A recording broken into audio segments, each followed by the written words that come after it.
aware, for 16 years in this country, we tried a political party known as People's Democratic Party, that is now known as People Deceiving People, or Papa Deceiving Pekin.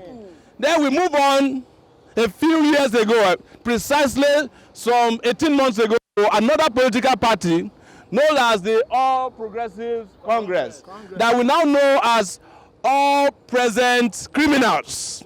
Yes. And when they came to power, they promised us employment. Okay. What did they give us? They started hiring their children at the central bank through the back door. Exactly. They promised us health care. What did they give us? A president that goes to London even when he has catarrh. They promised us education. Yes. They have also decided not to fund our schools. Yes. Yes. Because the president who says that he has not done any job in several years has had, in the last 18 months, 2 of his children graduate from a university in the United Kingdom. Yes. They promised us roads. What you get are death traps. Yes, they promised that they will increase salaries. What we got is a devaluation of the naira that has never been seen before in the history of this country. Yes, sir. In fact, today the naira, the value of the naira is worthless than a toilet paper. Yes, yes, sir. They promised to increase salaries of workers, but our workers today can no longer live on the wages they are paid. So they cannot even, we can't call it living wages anymore. Oh yes. Everybody is feeling the pain that this government has brought onto us. And why we are on the street is to send the government back to where they came from. And I'm very serious. This is not one struggle that we start today. As we started on Monday, they thought it was a joke. And we did it today. This is just a small portion of the people that protested today. Thousands of Nigerians protested today. We had at a point a lot of policemen, but now it got to a point the policemen were themselves overwhelmed.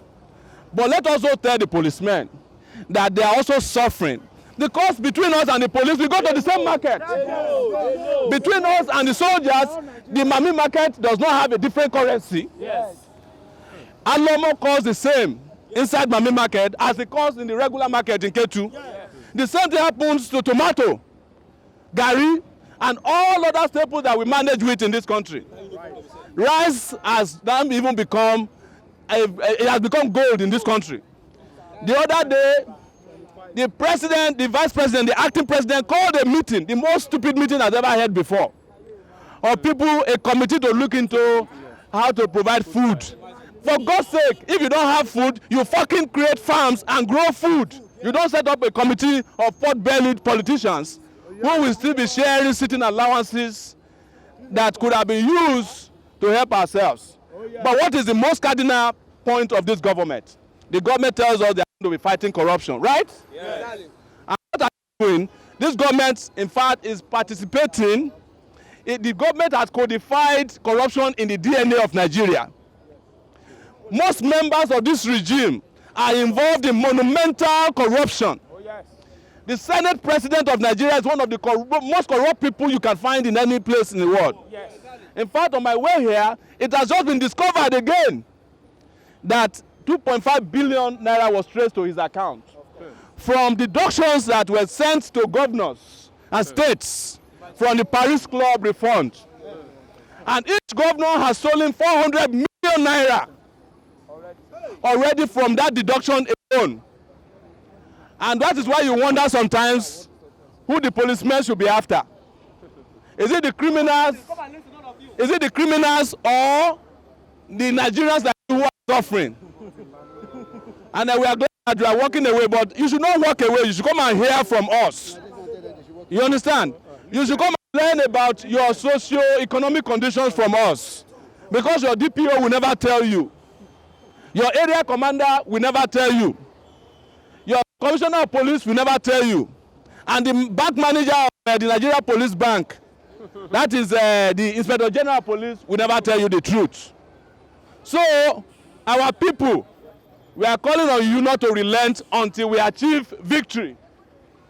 Victory is certain if we continue our struggle. Yes.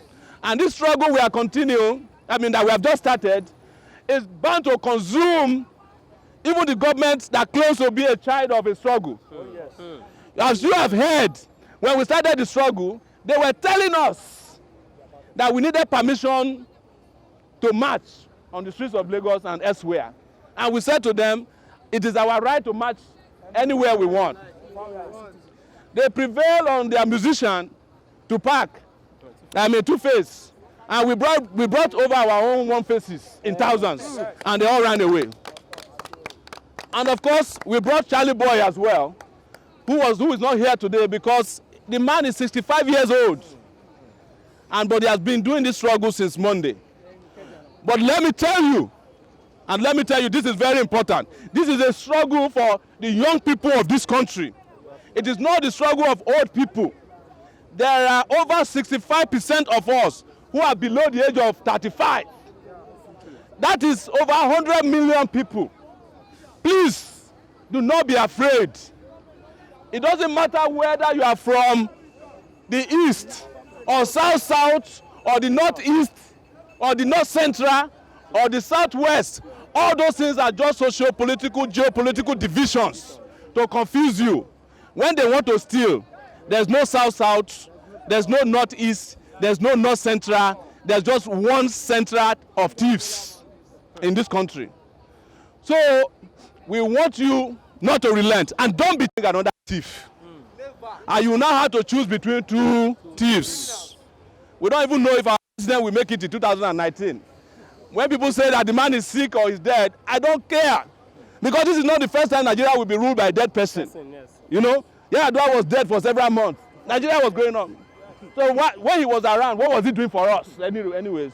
So that is why you should even not be distracted by the discussion about whether the president is healthy or not. There is nobody who is healthy in power in this country.